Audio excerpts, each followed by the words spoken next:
بسم الله الرحمن الرحيم. الحمد لله رب العالمين، والصلاة والسلام على أشرف الأنبياء والمرسلين نبينا محمد وعلى آله وصحبه أجمعين. السلام عليكم ورحمة الله وبركاته. Welcome you all to our lesson number 26 in the book Umdatul Fiqh for the prominent Imam Muwaffiq al-Din ibn Qudama al-Maqdisi rahimahullah ta'ala. And we are still going over the book of Al-Bay' and we have reached the chapter of Al-Khiaar. So let us start with the statement of the author rahimahullah when he said Babul Khiaar. And Al-Khiaar, what exactly is meant by it is to choose between the best out of two choices, either to carry on the deal or to cancel the deal. So it is a choice for the two sides of the contract whether to carry on the deal or to cancel the deal. Remember, we took in previous classes that a contract can have two levels. A level which is called Aqdun Jaiz, meaning that at that stage either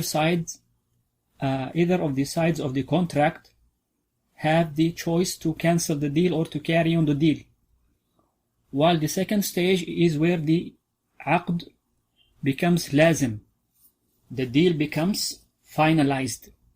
So here the author rahimahullah ta'ala is talking about where or when exactly the two sides of the contract have the choice to cancel the deal, or either one of them may have only the choice to cancel the deal.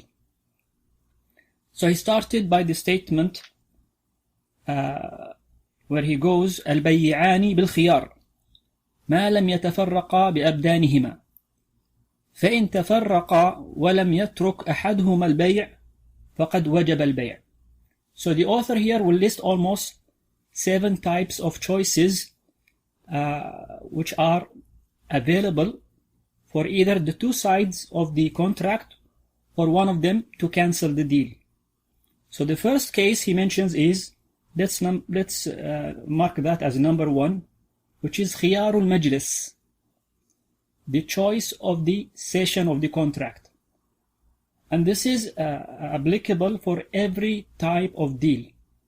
Whenever you are in a session to sign a contract to buy and sell something, while you are sitting and not separated, both sides of the deal have the right to cancel the deal as long as they did not separate. And this is based on the hadith of Hakim bin Hizam radiyallahu anhu in Bukhari and Muslim, where the Prophet, peace be upon him, said Al-Bayyanu bil-Khiyar ma lam yatafarraqa, that the buyer and the seller have the choice, meaning to cancel the deal or to carry on the deal, as long as they did not separate from the contract session, the place they are sitting in. So for instance, if Amr and Zayd are sitting in a place and Amr offered his car for buying and Zayd said, I'll buy your car, and they accepted the deal and they agreed upon the money and everything. So while they are sitting together, both sides of the contract have the right to retreat and change their mind and cancel the deal. But if one of them separates and leaves the room, for instance, then this aqd becomes lazim, becomes finalized, and they cannot cancel the deal in this case. So this is the first type of the khiyar, which is khiyaru al-majlis, the choice of the contract session. So he said فإن تفرقا ولم يترك أحدهما البيع فقد وجب البيع. Also in this case, while they are in the session itself, they can agree that to cancel the choice to cancel the deal. So for instance, the choice to cancel the deal while they are sitting together is always there for any type of contract. So if both of them agree to cancel, the choice to cancel or to revoke the deal, then that deal becomes finalized immediately, becomes عقد لازم, meaning that none of them can change his mind and cancel the deal. And then he mentions the second type of خيار, and he said إلا أن يشترط الخيار لهما أو لأحدهما مدة معلومة فيكونان على شرطهما وإن طالت المدة إلا أن يقطعها. He said except unless they stipulate the choice to be for a specific period of time. So this is the second type of khiyar, which is a stipulated choice, meaning that they declare within the deal itself that you as a buyer have the choice for 3 days to test and try the product or the good. If it is fine with you, then it is finalized. Or if we complete the 3 days, then it is finalized. But within the 3 days, you can change your mind and return the item and get your money back. So this is the second type, is if they declare within the deal itself that to agree to give a period of time where the choice is extended to specific period of time. And once that specific period of time is finished, then the deal becomes عقد لازم, becomes a final deal, finalized. If also, like he said, وإن طالت المدة إلا أن يقطعها, if the period of time is long, for instance, they decide to keep the period for 1 month or 2 weeks, more or less, and if within that period of time they decided to cancel this choice to revoke the deal, then it is fine. Once they cancel the choice to revoke the deal becomes finalized in this case. So this is the second type of khiyar, choice to cancel, if it is stipulated in the deal for a specific period of time that the buyer, for instance, has specific time to test the item and to see whether he wants to finalize the deal or retreat and revoke it. Then he mentions the third type of khiyar, choice. And he said, rahimahullah, وَإِنْ وَجَدَ أَحَدْهُمَا بِمَا اشْتَرَى عَيْبًا لَمْ يَكُنْ عَلِمَهُ فَلَهُ رَدُّهُ أَوْ أَخْذُ أَرْشِ الْعَيْبِ. So if it's called, this third type of choice is called khiyarul aib, meaning if he finds a defect in the item itself, then in this case the buyer have the right to return it back to the seller, even if the period of time was more than days or weeks. He has the right to return it. Or he may keep the item, but he gets a compensation for the price difference. And what is meant here by the arsh of the flow in the item, that you compare between the price of the item when it is good and when it is defected, and you look into the difference in price between the defected item and the good item, and the buyer in this case deserves to get the price difference between the good and the defected one to be given back to him. So he has two choices in this case. If he finds a defect in the item, he may either return it, or he may get the price difference between the item being good and defected. For instance, if he buys a car, and then he finds a defect in the car, and he pays a specific amount for that car, and later on when he finds the defect in this car, he has the choice whether to return it back and he gets his full money back, or he may get a compensation for the price difference between the car being in a good state and when the car value is with that defect. So you see what is the price difference, and he gets it back from the buyer in this case. Here he mentions some of the scenarios when the item is kept with the buyer before he finds the defect in that item which he has bought. So he mentioned فما كسبه المبيع أو حدث فيه إنما منفصل قبل علمه بالعيب فهو له لأن الخراج بالضمان. So he said this product or item which he bought, any profit comes because of it, or any increase in that item which is not separate from it, before he knows about the defect, he has the right to possess it. So he can take it before finding the defect. For instance, somebody bought a building with few apartments inside, and he started renting the building. Few months later, he found that there is a major defect in the foundation of the building, for instance, which was not presented to him in the beginning of the deal.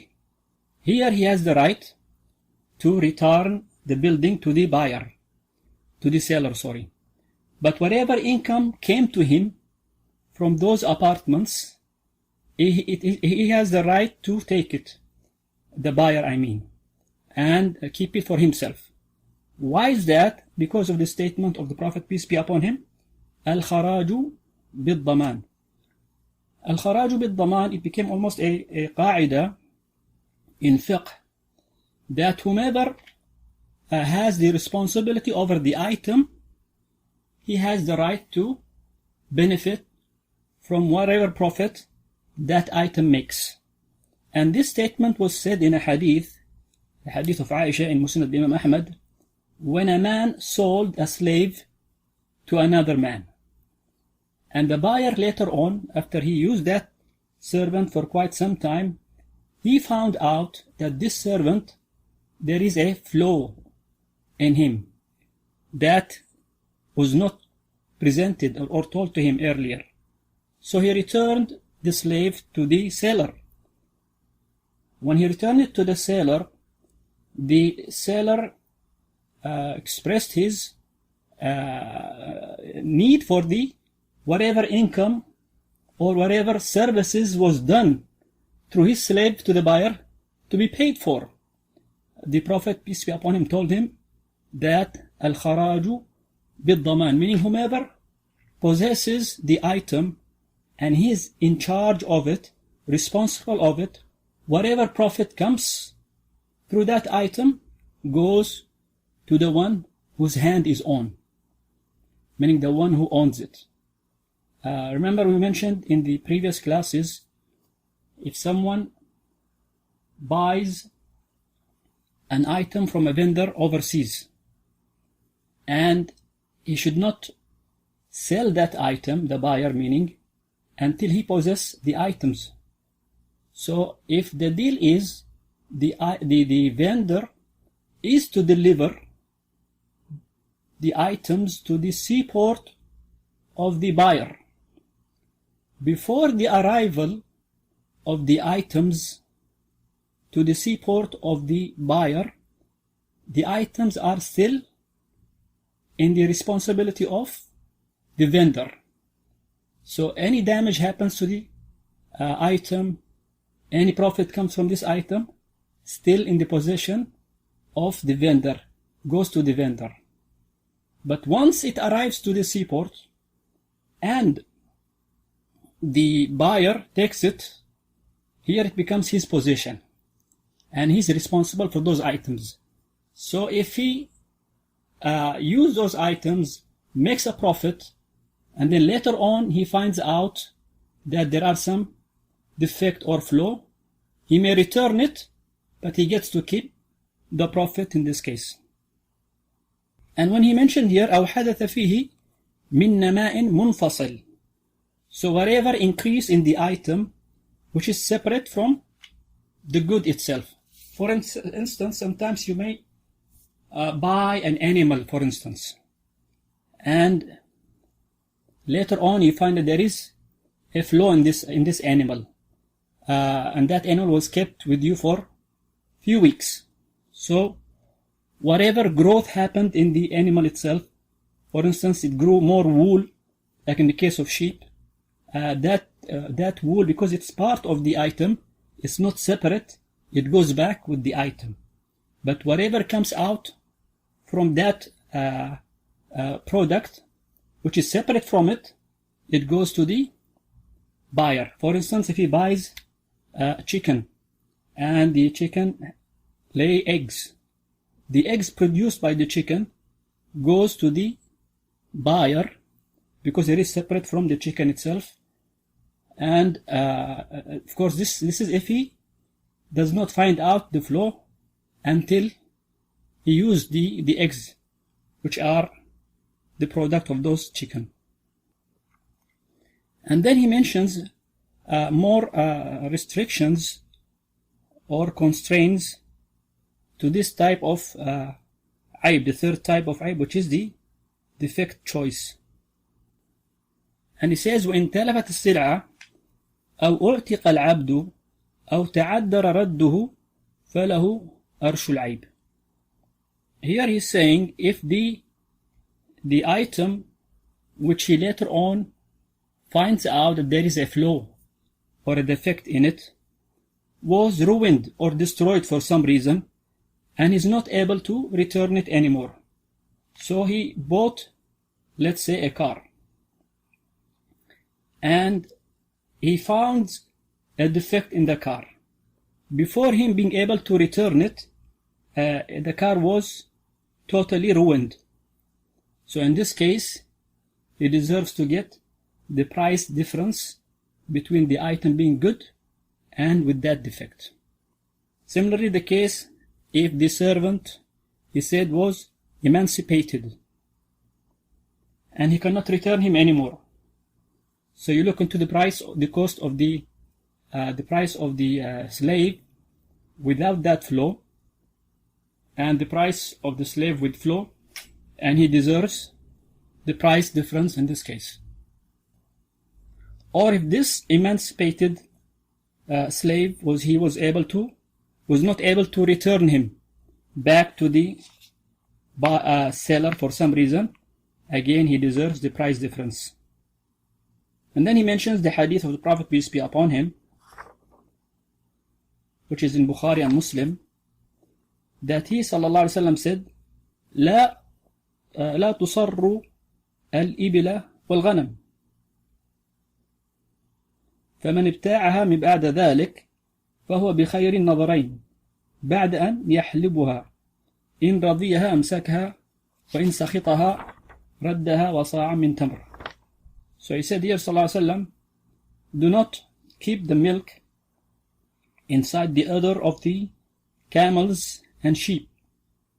Sometimes people may hold the milk inside the sheep or camels or cows to make it look as if whomever wants to buy this sheep or camel, that this sheep always full with milk. It's a form of deceiving the buyers.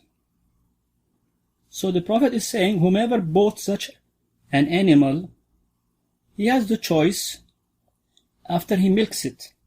Meaning after he milks it and then he finds out that he was deceived by the buyer by making this animal looks as if it is an animal that always gives milk. So after he milks it, it's his choice whether to keep it with him, or if he does not like it, he may return it back, and he should give one measure of dates, which is 1 sa' of dates, to the seller. So what happens here in the hadith, if someone finds that this cow or sheep or camel or she-camel, its udder was kept with the milk to make it look as if always it holds milk, and then he finds out later on he was deceived, then he has the choice whether to keep it as is with him, or he may return it back, and he gives with it back 1 sa', almost 3 kilos of dates, to the seller. Why does he give a 1 sa' of dates? Because he has used the milk which was with in the position of the which was owned priorly by the seller. So the milk was not produced while it was in the possession of the buyer. It came from the very beginning from the seller while it had that milk. So that's why when he returns it back with this sa' of dates as a compensation for using the milk. But be aware of something here.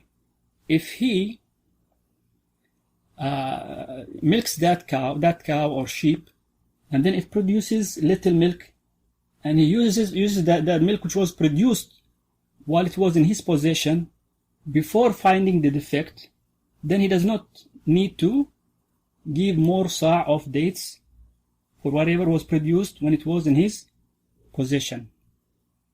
So he says, فَأَمَّا إِنْ عَلِمَ تَصْرِيَتَهَا قَبْلَ حَلْبِهَا رَدَّهَا وَلَا شَيْءَ مَعَهَا. So if he finds out that this animal has its udder held with the milk inside, and he finds out that before milking the animal, he may return it without having to give the 1 sa' of dates with it. And then the author rahimahullah ta'ala mentions the 4th type of tadlis, which is of choice, which is called Khiaar al-Tadlis.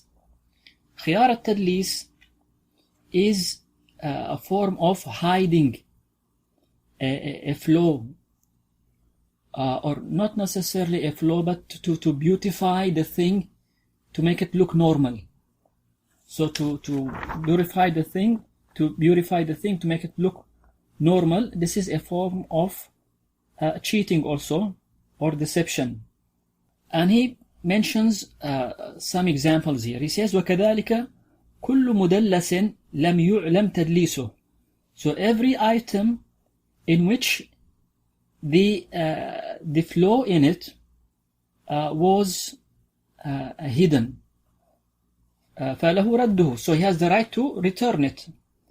And the author here mentions some examples of some of the trade that used to take place during their time, which may not be available these days. And he mentioned, if a slave girl had her face beautified with rouge or something like that, to make her look beautiful, this is a form of deceiving the buyer. Or he may have had her hair dyed to black to make her look younger, or he made it curly also to make her look stronger or younger. And he said, أو رحا ضمر الماء وأرسله عليها عند عرضها على المشتري. Also he mentions a tool that used to grind the seeds using water. So he kept the water until then he let it flow as if the tool will look better in its performance. So those items are actually mentioned here, which we don't have in our time these days, but the author is mentioning them as an example of deals that used to be available during their time.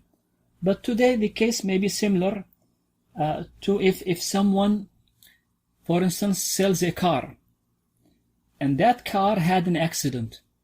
So he goes on and he fixes that accident signs on that car, and he paints it, and he hides completely this defect or accident on that car, as if the car looks normal and no accident had done to it. So this is a form of tadlis, hiding the flaw or beautifying the object to make it appealing to the sellers, to the buyers. Again, this type of deal is not acceptable. Also, it makes the buyer entitled to return the item which he bought in a such manner. So again, the same similarly happens here in the case of tadlis.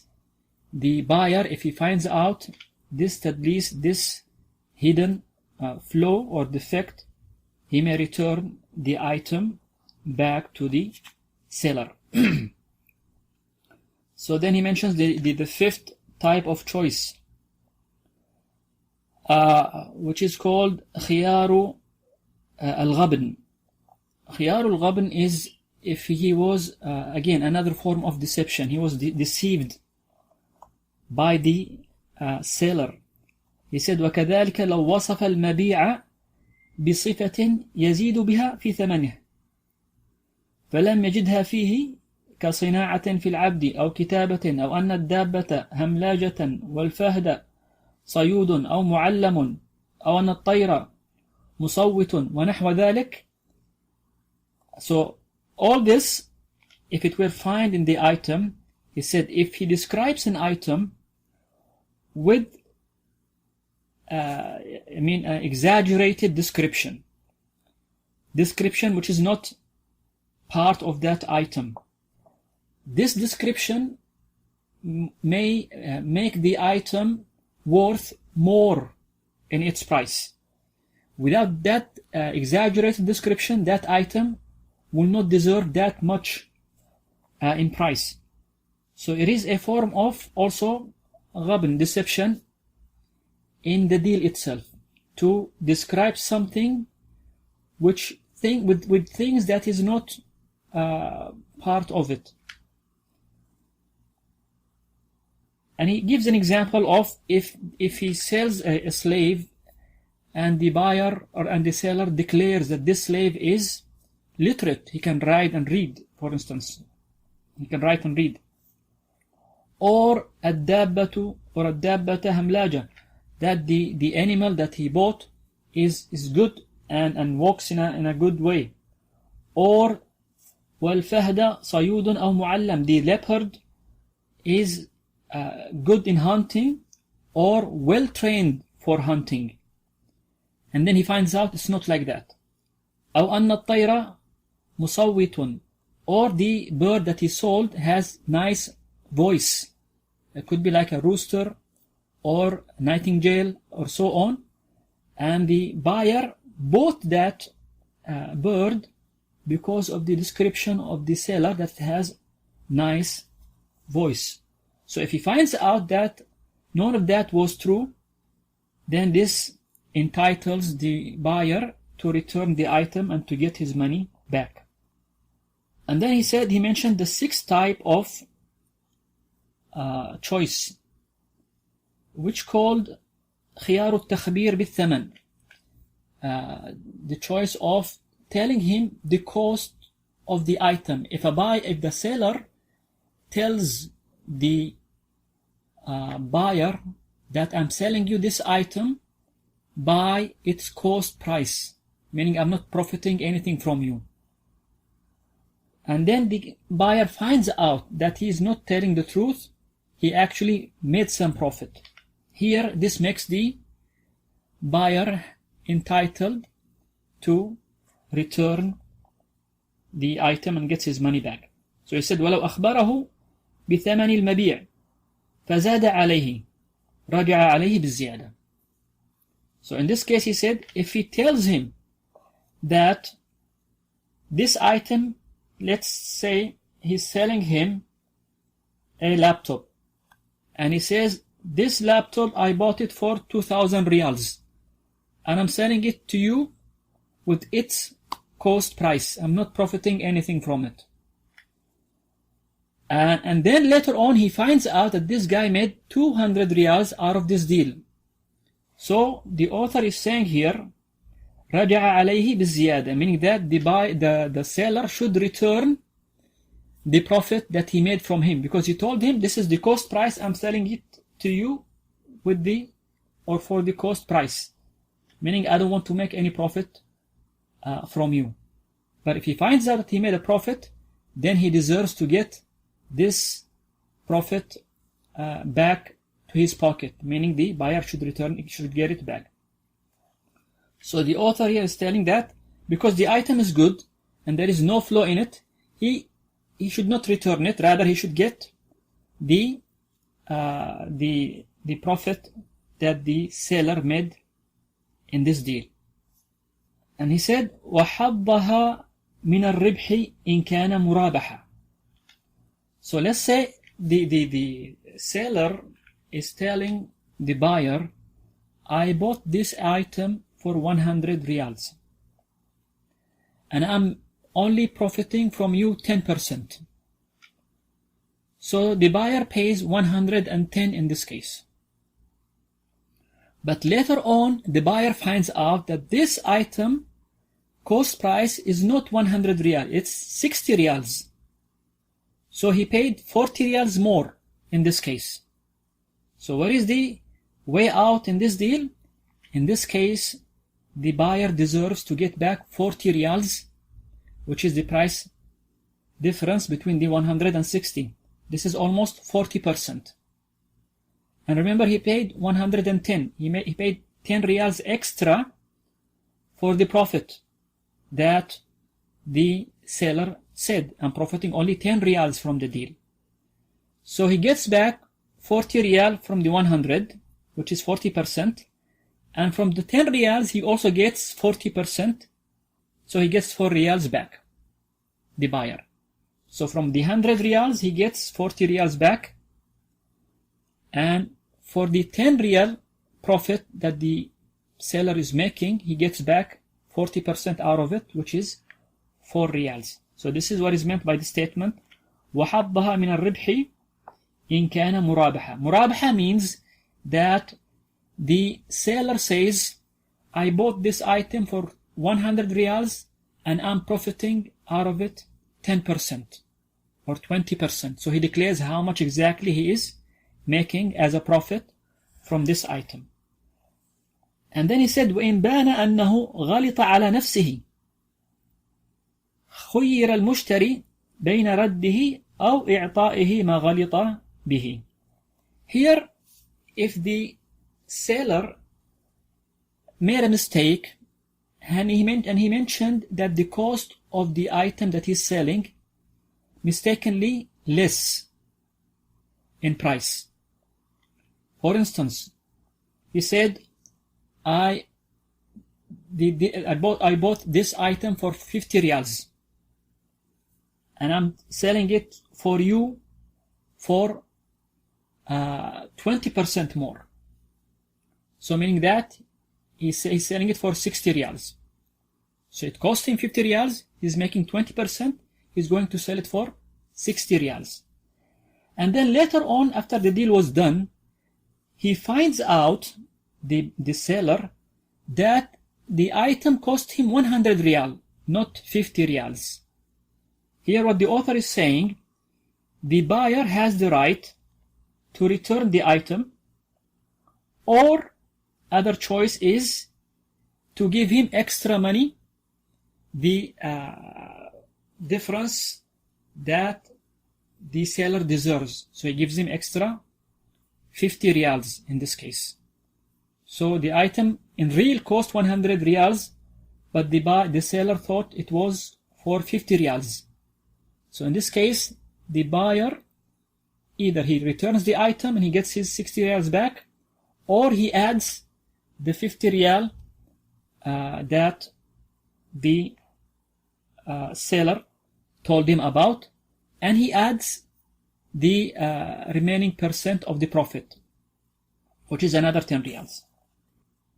Another scenario he mentions here regarding this type of choice, he said وَإِنْ بَانَ أَنَّهُ مُؤَجَّلٌ وَلَمْ يُخْبِرْهُ بِتَأْجِيلِهِ فَلَهُ الْخِيَارُ بَيْنَ رَدِّهِ وَإِمْسَاكِهِ.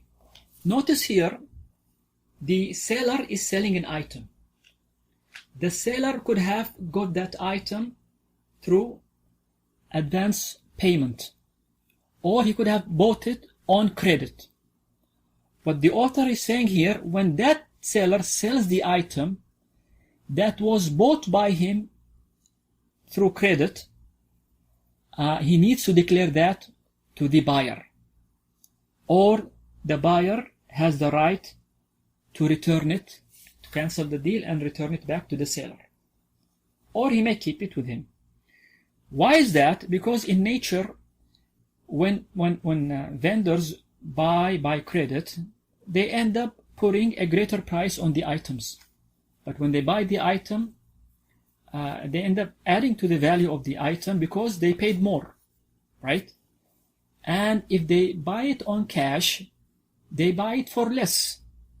And the profit, of course, will be lesser than when they buy it for credit. So that's why the seller is entitled to declare this to the buyer.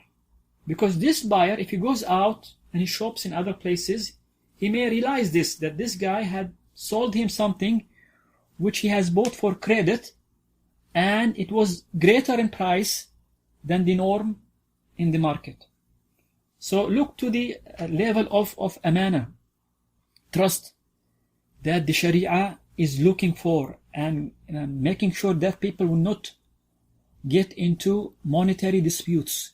You must declare everything. You must be clear in your conducts, especially in monetary transactions with your clients. So if there is any level of ambiguity or not declaring the specs and the features of the item that you're selling, then this may lead to a dispute between the two sides of the contract. So the Sharia is always looking to guarantee that there is no potential dispute that may grow because of some undeclared descriptions in the items or the way of gaining that item. And then he mentions the 7th type of choice.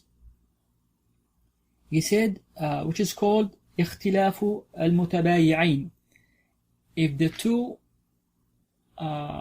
side of the contract, the buyer and the seller, dispute about the cost of the item.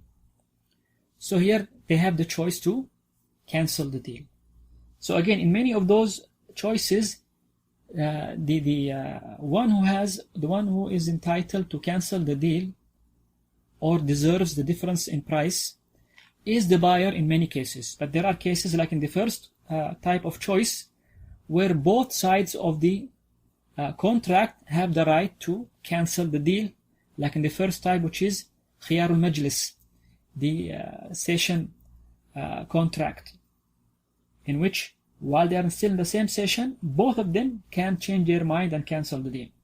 So here he mentions the 7th type of choice, which is if both the buyer and the seller dispute about the cost of the price.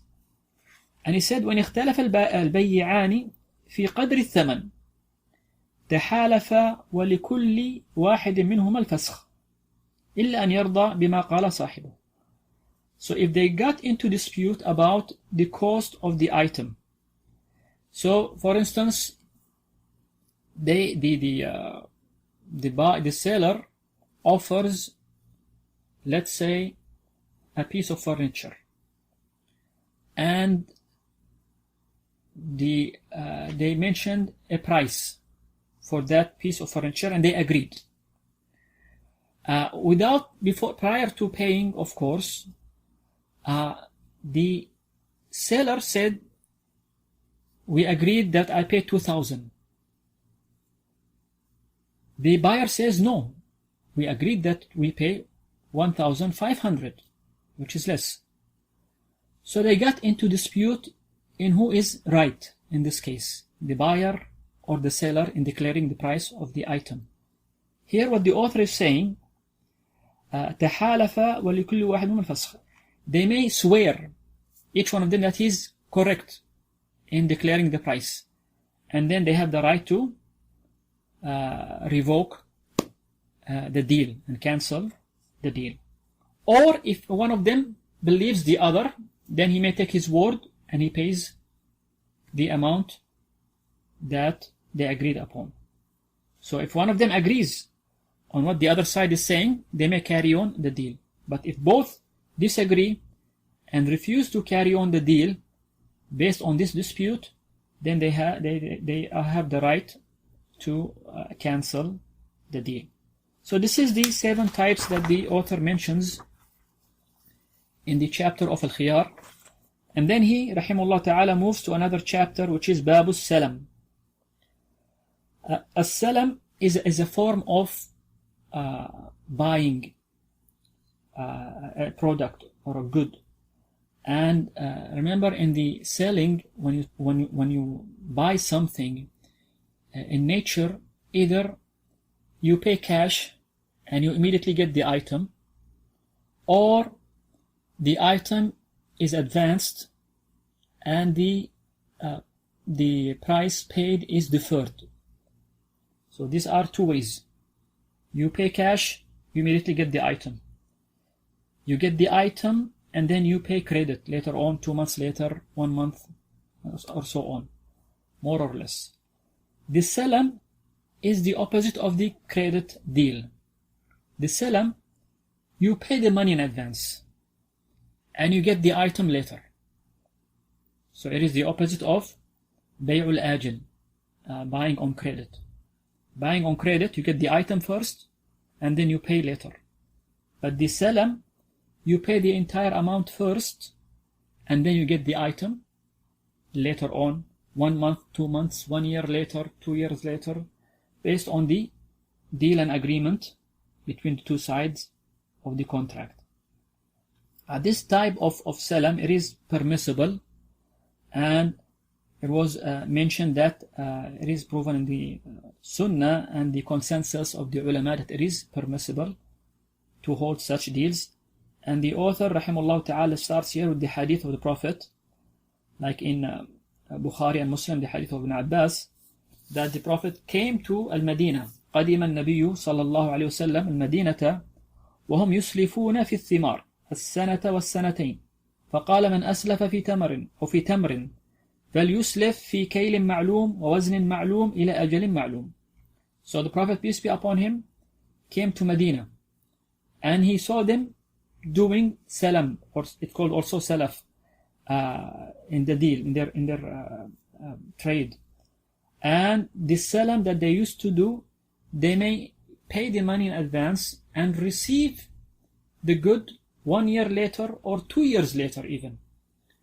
Then the Prophet, peace be upon him, whomever is going to do such a deal, which is a salaf or a salam, in dates, then let it be a specific measure or a specific decided, agreed upon weight to a specific time. So those are some of the conditions of the salaf, like he's going the author to mention later on here in his statement. So the Prophet taught them how to make this type of deal in a way which is permissible according to the Sharia. Is you have to be specific about the measurement of the good. How many measures of dates are you going to deliver in 1 year or 2 years based on your agreement? Or if it were something that which is weight, then you must mention how many kilos or tons. You must be very precise in declaring the weight of the item. Also, you must be precise on the delivery date. When exactly are you going to deliver the item to the buyer? Then the author said here, وَيَصِحُّ السَّلَمُ بِكُلِّ مَا يُضْبَطُ بِالصِّفَاتِ. So here he's going to mention the conditions of the salam. Again, the salam is also a type of bay'. So we need also to maintain the previous 7 conditions that we have mentioned when we started the book of al-bay', which is al-milku wal-taradi wal-ahliyah ibahatun wa qudratun jaliyah wal-ilmu bil-athmani wal-mabi'i فهذه شرائط البيوع. So those 7 conditions must be maintained in the case of salam, in addition to a couple more conditions added to the salam deal to make it permissible. So the first issue he mentions here is ما يضبط بالصفات. You must be precise in mentioning the description of the item. So you cannot leave part of the description where, if it was not mentioned in the deal, the price may differ in this case. For instance, somebody said that he will deliver a car in 2 months for someone. and they give most of the specs and the features of the car. For instance, he said, I want a 2020 Camry 6-cylinder, full automatic, and so on, but they did not mention the color, for instance. Notice the color may be a factor in making the price different in this case. So if they don't mention the color in this case, the salam may not be valid. Anything that may be a potential cause for dispute between people should be declared fully in details. So if some description are left in the contract and they vary in the cost of the item or may lead to the increase of the cost of the item and not mentioned here, this is not an item which is fully described. So you need to mention such a description. So first thing is, must be precisely described. Secondly, he said, وذكر قدره بما يقدر به, to mention the quantity, من كيل أو وزن أو ذرع أو عدد. So the second condition, he must mention the quantity. If it were in measurements, كيل, or weight, وزن, or ذرع, in meters, or عدد, by count.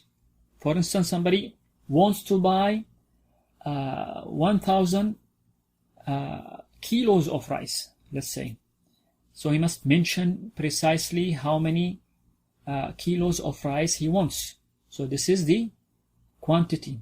Before the first condition, the description, the quality, Pakistani rice, Indian rice, of this description and so on. So he must be precise in describing the item that the salam is going to be in. So the second condition, you must mention the quantity. The third condition, he said, وَجَعَلَ لَهُ أَجَلًا مَعْلُومًا. So he must mention a delivery date, which is precise also. For instance, if he's going to deliver the car in 2 months, so he says, on the 1st of December 2019, I'm going to deliver to you the car which has this specs and one car, and he describes every feature that is important in not leaving any chance for any dispute. So he must mention the delivery date. The fourth condition, وَأَعْطَاهُ الثَّمَنَ قَبْلَ تَفَرُّقِهِمَا. So he must give the entire amount before they separate.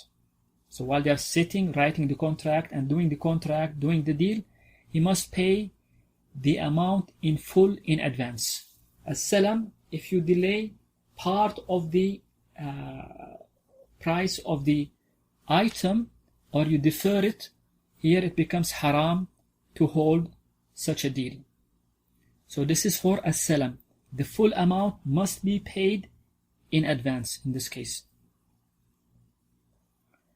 We'll get at the end of this salam, I'll mention to you a type of deal which is close in its nature to a salam, and it is heavily practiced these days, and it allows the difference of the money.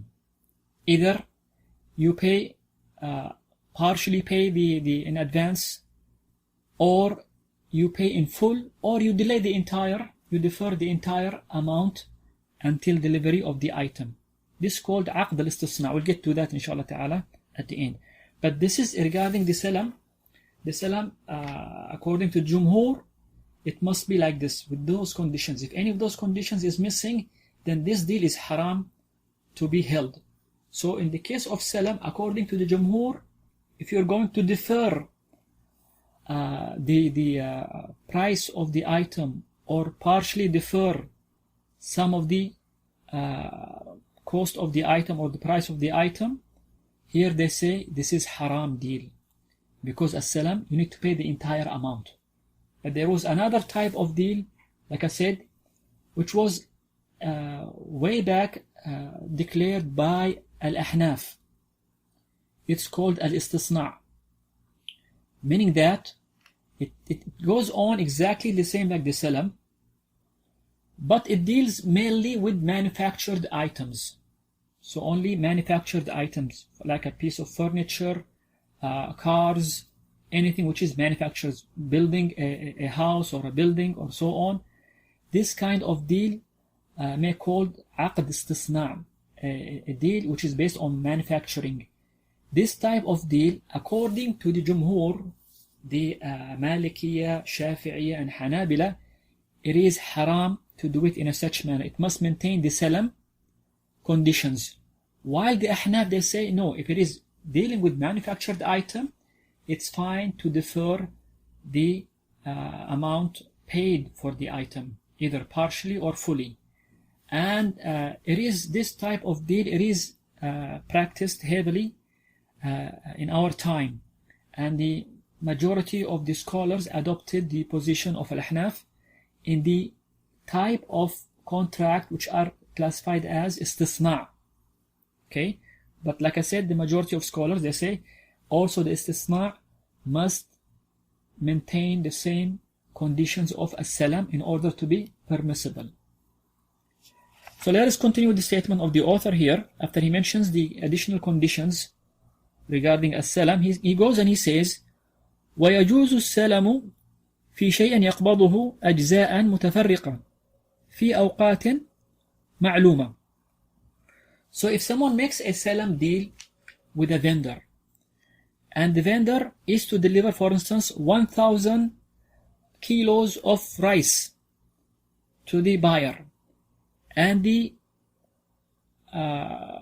seller says, the vendor says, I'm going to deliver to you 1/3 of the quantity at the end of every year.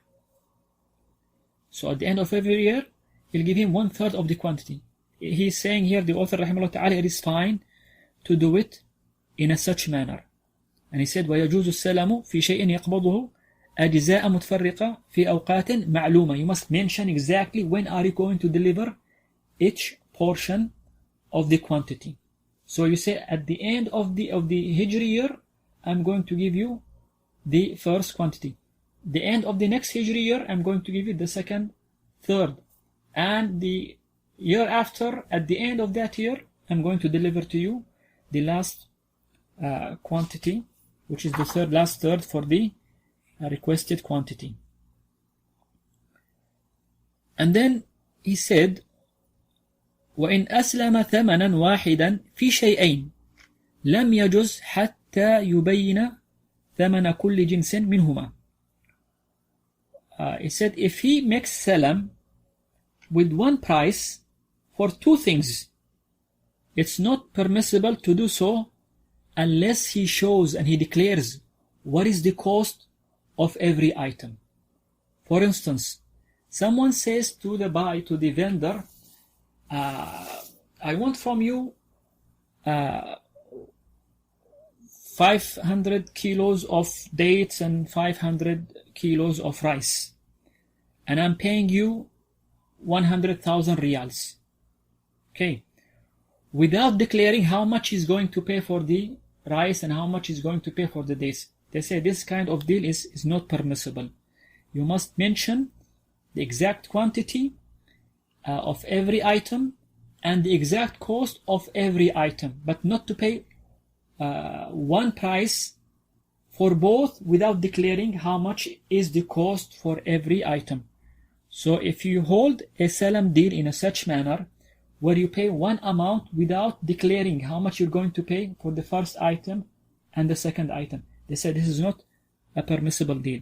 It becomes permissible if he says, okay, I'll pay you 60,000 riyals for the rice, which is 500 kilos, and 40,000 riyals for the 500 kilos of dates.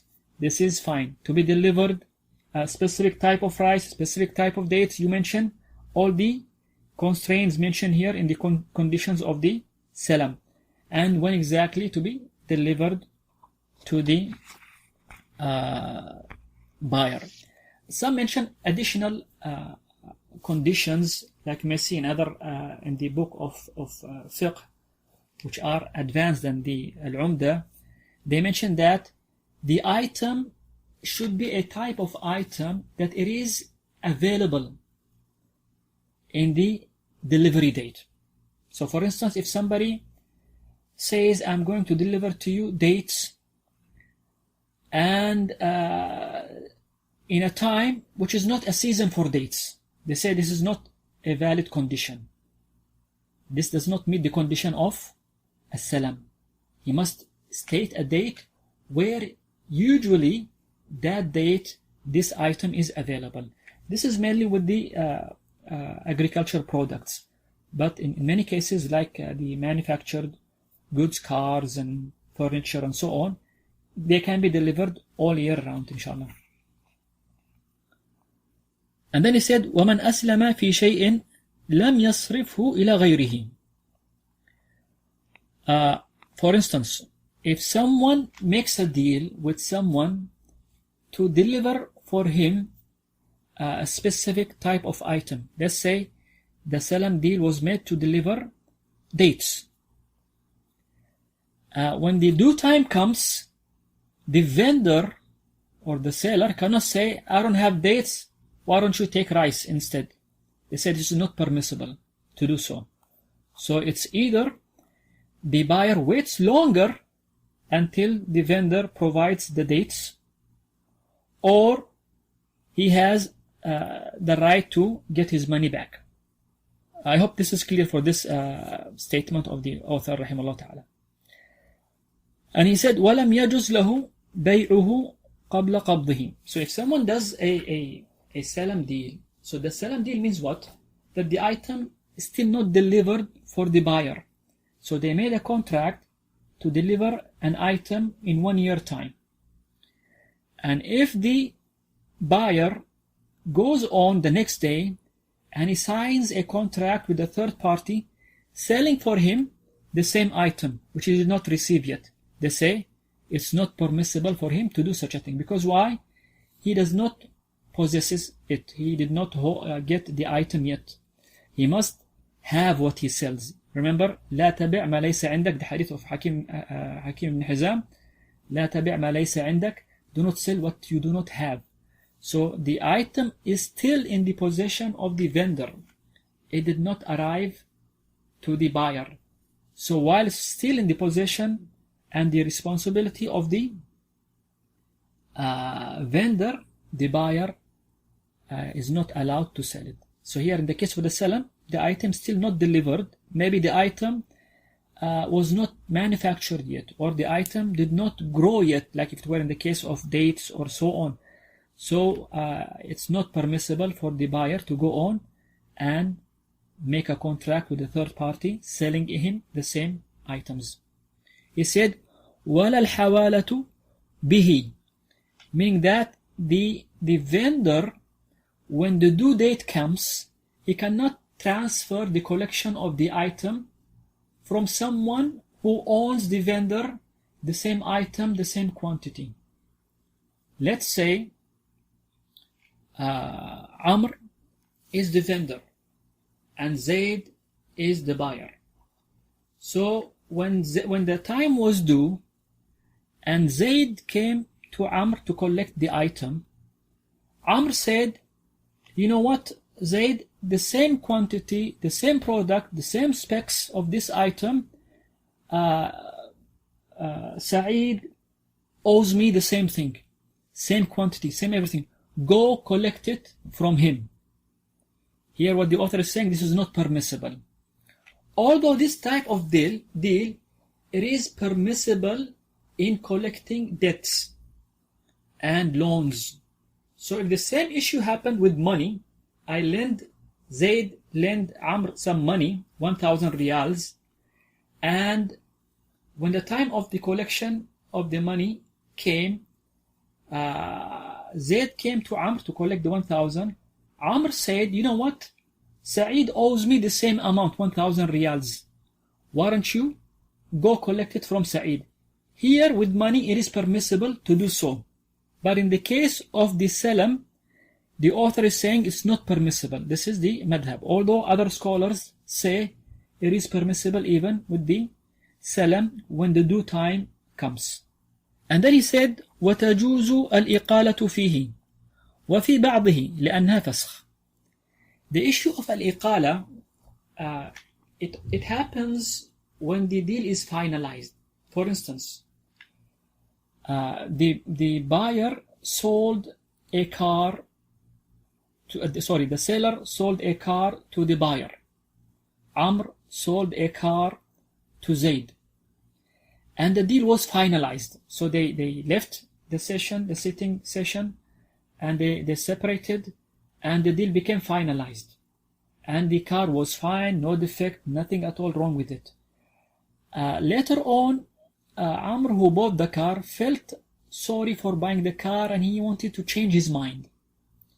Of course, he cannot cancel the deal, but he can go to Zaid, who sold him the car, and say, please, why don't you forgive me and excuse me, and let us cancel the deal and give me my money back. So now it's back, it's up to Zaid to accept that or to refuse that. If he accepts, then this is called iqala. I mean, out of pity for the one who bought the item, and an act of generosity from the buyer side, he may accept to cancel the deal in this case. But he has also the full right not to accept to cancel the deal. So this is the meaning of al-iqala. And he said here, وَيَجُوزُ الْإِقَالَةُ فِيهِ. So if we paid the money, in the case of Salam, fully in advance, and I was expecting the item to come in 2 months, 1 month later, I felt sorry for doing the deal and I wanted to cancel the deal. Remember, the deal is again finalized. It is lazim. I cannot cancel. But I went to the vendor. I said, please, I need to cancel the deal for some reason and some excuses. And the vendor accepted to cancel the deal. They say it is fine to do so. It is fine to do so. And the iqala is actually in the hand of the seller in this case. Also, he said it is fine to do partial cancellation of the deal. For instance, I ask from the vendor to provide for me 1,000 kilos of dates, okay, or rice. And then later on, the next day after we completed the deal and I paid the full amount, I said, please, can you excuse me in 500? Let's cancel 500. Here the buyer has the full right to refuse, of course. But if he accepts, it is an act of kindness from his side, and it is fine to do partial cancellation in this case by reducing the quantity and reducing the cost of that quantity. They said because this iqala is classified as fasakh, as a cancellation for the deal or partial cancellation for the deal. Let us stop here inshallah ta'ala. I was hoping to finish the next chapter in this session, but looks like we need more time for this chapter. So inshallah ta'ala we'll stop here and we'll go in the next chapter coming class inshallah ta'ala. Barakallahu fikum wa jazakum Allahu khaira wa sallallahu ala nabiyyina Muhammad wa ala alihi wa sahbihi wa sallam. Assalamu alaikum wa rahmatullahi wa barakatuh.